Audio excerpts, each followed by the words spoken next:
Well, season 7 of Hermitcraft is unfortunately over.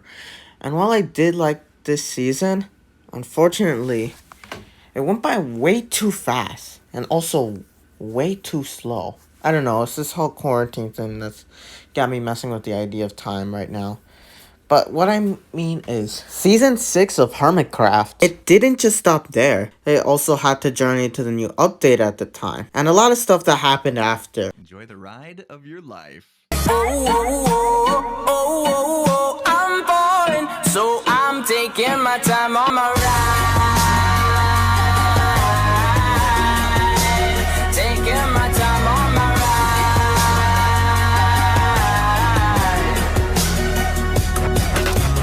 And with none of that happening and just ending right after they finish their bases, it's a mixed bag when it comes to season 7 overall. I mean, I did start watching season 6 of Hermitcraft and the middle of season 6 of Hermitcraft back in spring 2019.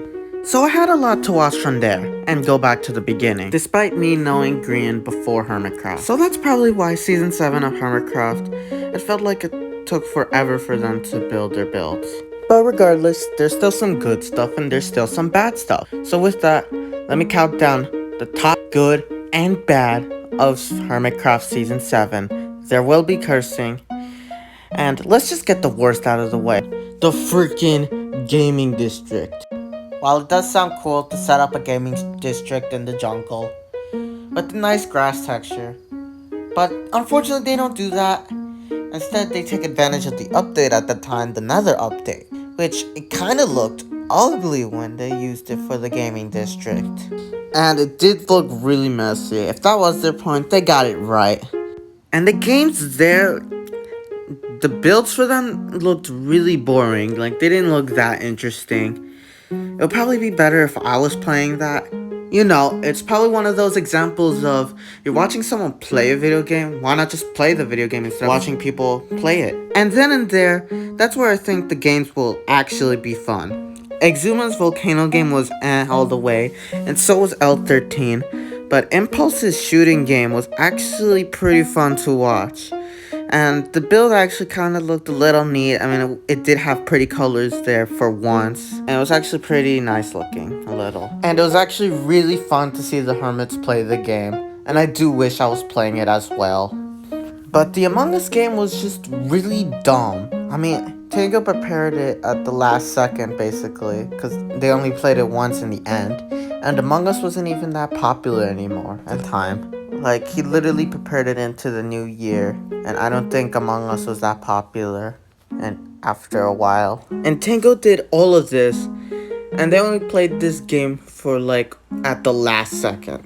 So it kind of feels really stupid. And the jumping game was fine, but, like, the builds, as I said before, they just look really ugly. Like, Exuma's volcano game was built with basalt, and the rest of the games as well. It's like they're building with shit and dirt. Except for Impulse's game. Sticky Buns did look kind of nice, but I just couldn't get into the game that they were playing. Tango did mention the idea of putting the games into the rooms of the caves, and he did do that, but I was expecting a sort of arcade sort of deal. You can't really expect that to happen in Minecraft though, but considering the fact that both Doc and B-Dubs had a casino in each half of their mansions just to impress Corrales, I think it could have been done, and it would have been a really fun idea to see the hermits actually do the impossible. And while we're on the topic of BOO, I really liked the entrance that he made for the minigame district. It was really cool. It was a train that was crashing. It was so epic. And it really makes me think that BOO should have been the one to decorate the whole place up and, like, possibly build the buildings around for the games while everyone else makes the redstone. I don't know, something like that. Because funny enough, when you think about it, the fact that you enter through a crashing train and the rest of the place is and even then the minigame district wasn't even that complete to begin with, it's kind of misleading, don't you think? It's just kind of hilarious to think about. And considering the fact of how much of a big deal the minigame district was made in the last season, season 6, it's kind of embarrassing for this gaming district to just be put aside like that in this season. And not too much areas were filled in, unfortunately. So there was a lot of empty space. It was a real waste of potential. Was Bionicle gonna be in there? Number I like your 6. face. Isn't that what all the salespeople say? I like your face. Yeah. You gotta butter me up, right? Because I like your face and your outfit and whatever else you got on. Love your curves and all your edges. The freaking sewer cats. This one I didn't really like too much because, well, they just kept going back and forth and left and right. Like Grian, like, kept leaving his bases and Impulse's base and going to a new base into, like, another part of Impulse's base. It was just all over the place. And then when they finally go to Corralis's base, they still, like, leave their bases in the next episode. If only we had reliable YouTube comments. This one was just like, but the sewer base was fine. But then the stupid ass HCBBS had to interrupt everything. They actually had to interrupt this whole thing of messing with Corrales by having Corrales switch bases with Zombie Cleo. So they freaking interrupted there. And it wasn't as fun as to mess with Zombie Cleo, because as Green puts it himself, she's not gonna notice anything of what they're doing. So it's less risky there. It's not as fun as if Corrales was there witnessing all this happen. Clara, did you eat my farm? This was just really stupid and dull as shit once they decided to move bases.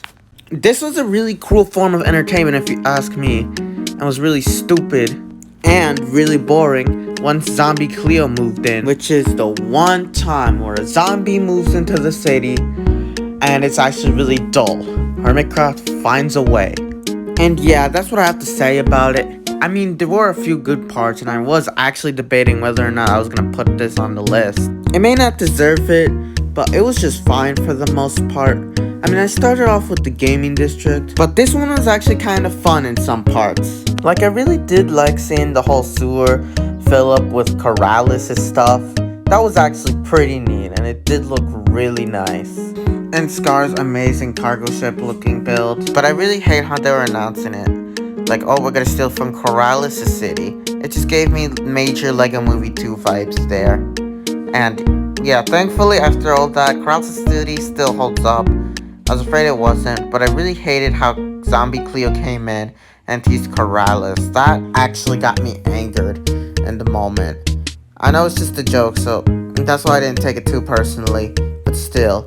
I don't like how Zombie Cleo, like, messed with the whole game of the sewer cats. It was just really boring, as I said, and they couldn't really mess with her. She didn't even notice. Heck, I don't even watch Zombie Cleo. Now, we've almost been able to do one continuous flight. Okay, I don't know what that is. That involves sports, so obviously we didn't use her. It's the HCBBS. This one I don't really get, because in the beginning it was nice. It was a whole mystery thing, and it's definitely something you'd see in Hermitcraft. But then all this build-up just so people could swap their stupid-ass bases. That's the whole thing. You get to see, oh, look how funny it is. You get to see people on other bases. Like, that's just freaking retarded. I mean, there was the idea of them expanding each other's bases in their own way, but the only one who did that was Grian with Zadov's base. And even then, Grian just carved out Zadov's cave. And then he added the chicken contraption, which is sadly enough like the most the hermit did for one another's bases. I mean, the chicken coop thing was pretty fun, but as for the other hermits, and Zadov did shit to Green's base, and Zombie Cleo's was just boring. She just added armor stands. Like, they were pretty nice, but they just got rid of a whole month's progress that Corrales could have done to his base. Imagine how expanded it would have been by the end. But no, they just like completely like disturbed Corrales' progress on his city, which was really stupid if you ask me, and was really annoying that they did this to interrupt his progress on his city. Corrales was one of the few who actually did expand the base, and it did look really nice with what he did to Zombie Cleo's base. It looked like an actual zoo, but unfortunately when they were in agreement to work on each other's bases, they didn't do that afterwards because like the season ended. I kind of wish they really did. It's really disappointing. What Scar did to Mumbo's base was kind of dumb, but at least he explained like how the whole preserving the jungle temple thing works with the chains. Even though that's really all he added, it was really dumb, and the tent as well. I just don't like it. What Mumbo did, like literally Scar broke the furnace thing. Then there was the item storage system, Which, yeah, it's pretty nice, but Scar was the one who, like, decorated it. It was a team effort, I guess, but, like, for real. This is just, like, as much as I could say about, like, with their team up. Isco and Vintage Beast, like, swap was, like, fine. I mean, Isco did nothing but create Tommy Boy, which, how do you, like, take that simple of a Minecraft design and make it look so 3D-ish and weird? Like, I do not understand. And as for Vintage Beast, I did not like it that much, but it's kind of cool to see him actually doing something to decorate Iskal's base more than Iskal actually did in his base. But even then, this was like, Same for False Symmetry and Tango Swap. Like, False Symmetry at least created her, like, island and the building, the Tiki building. It was kind of nice. Tango did the whole Creepers thing, which was kind of nice, but it still wasn't, like, really worth something, like, to actually swap their bases for. Which, like I said, that they expanded this whole idea, but no. Cupfan, like, really expanded Dog's base, however, with the idea of making it a chateau. That was actually really well done on the outside, but on the inside it was just, like, really boring and stuff. Like, he's done bases before. I thought he could do, like, farms or something. Like, whatever it is he does with his base, do that with Dog's base. And, like, Dog didn't really do anything. He just, like, snuck into his own base, which was kind of funny. But even then, despite the fact that you could see, like, other people's bases and all the nice stuff I said, this was a really disappointing piece of shit for hermitcraft. Like, just fuck this event. This did nothing but waste everybody's time. It wasted the hermit's, like, progress on their base, including Corrales. And it wasted the time of me as the viewer because of this bullshit. Number 5. This guy's teeth. Hi, I'm Kevin. You know, that'll chomp you into bits. The Hep Games. Oh my gosh, this one fucking sucked. I hated this one. No, for real, this one sucked. And maybe hate's a little bit of a too strong word, but I can't, like, bring myself to like this crap. It didn't feel as epic as the war in the last season, season 6, with the prank war. It didn't feel as epic as that, and that is due to the fact that everyone just couldn't find the right time to play all the games at once. And another reason why this stupid ass thing, like, sucks is because Green, like, gave them a time limit of 1 freaking week. 1 freaking week to build all this. I couldn't even make this video in 1 week. So yeah, that's what I have to say. Like, the builds, as I said, they were pretty nice, but there were still a few ones that sucked, and it just wasn't as strong as it was in Season 6. I could go on about the whole Mycelium Resistance, but this one was the one that just freaking sucked. Mycelium Resistance was at least kind of good, and we'll get to that later as at least in honorable mentions. But the end is really where it shouldn't even be the end. That's what it should be. The deadline was probably due because it was, like, Christmas time or whatever. But just do it in the end of the year at least. Our friend Ren here can telepathically control the machine via the neural network of the King Ghidorah skull. When Green says, I don't have to build the back of the mansion. I don't have to build the interior of the mansion. This one really blows. Like, I understand. I just said this whole thing, I couldn't make this whole video in 1 week. So I understand you as a content creator or, like, a person who plays Minecraft even, that you just don't want to, like, really build. I'm sort of quitting Minecraft for a while. I don't know when I'll get back. But the fact that I'm still watching these hermits is a good sign that I still like what they're doing. And at least to some extent, I just don't like when Green comes up with projects, and then he says, like, oh, I don't have to build the back of the mansion, or I don't have to build the interior of the mansion. Because, like, it just seems like very trollish for him to say this sort of stuff. I don't like it, and that's all I have to say, really. It just sounds really trollish. I don't like his tone, and I get, like, you don't want to build the back of the mansion. I understand you don't want to build the back of the mansion, but it just seems really trollish, and at the same time, we as the fans would definitely like to see this place finished, and it never freaking did.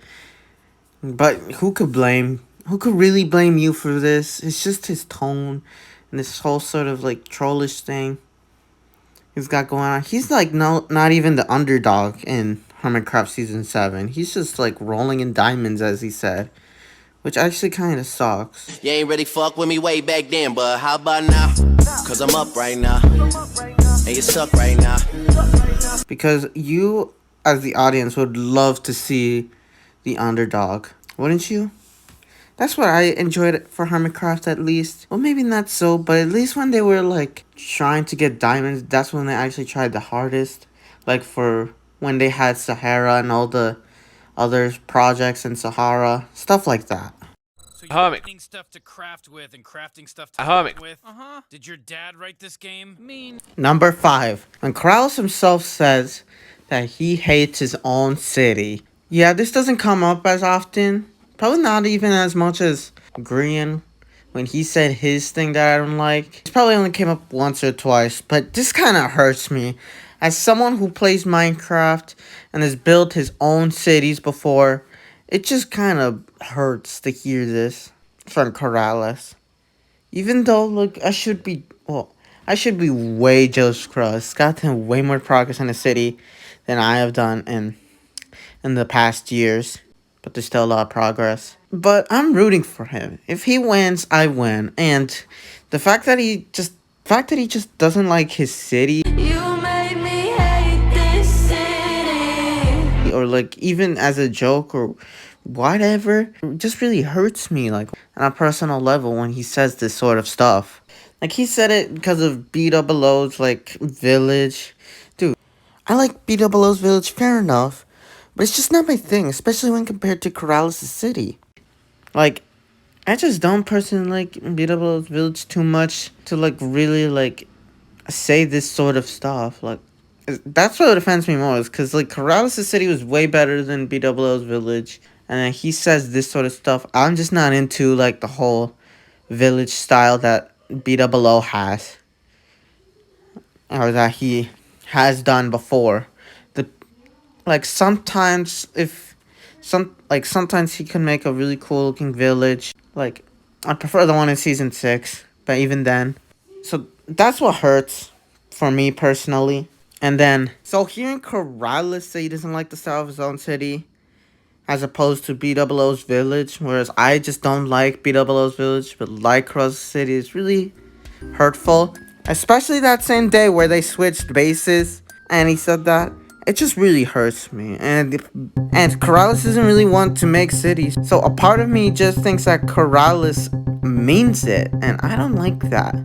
What he's doing in the new season, I'm not even sure what's his plan. So I hope it's something like Season 6 or Season 7 where he's actually got a plan. Because so far he's just built his house. And yeah, he's done other stuff, but for real. Number 7. It is Iskall. I am so sorry to have put a whole hermit on the list, let alone the number 1 spot in the list. And I'm sure all the hermits are very nice and respectful people, so let me get that out of the way there. But he is just so annoying. It just is the stupidest thing. Like, just anything expects to laugh. Like, it's just so dumb. And one of his gags, he even buys, like, Grian's chains from his shop and then throws the rest in lava. Like, that kind of hurts me as a Minecraft player, and it's just really dumb in general. I'm not really a fan of his new style of building in Season 7. And Season 6, you could tell he was trying, and it was actually really good. It was like really fresh and really nice.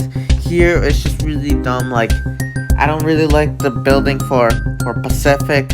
I really miss Sahara in that case. And what was that building even for? Like, the only thing I liked about it was the pool toys, and that was kind of fun, and how it actually made the sound effects. But other than that, I don't really like it. I don't like the rest of his buildings because they're really dumb, like stuff like Tommy Boy and Bernie and stuff like that. I just don't think it's as good as it should have been, as it could have been. And the only things I really like of his is his giant tree base and his industrial district. But other than that, him and the personality he gained in Season 7, I just don't like. But that's fine. If you want to be like that Isco, that's fine. But I just really don't like his personality and like what he's built and what he's done in the season and in the last season, season 7. And he didn't even finish his tree.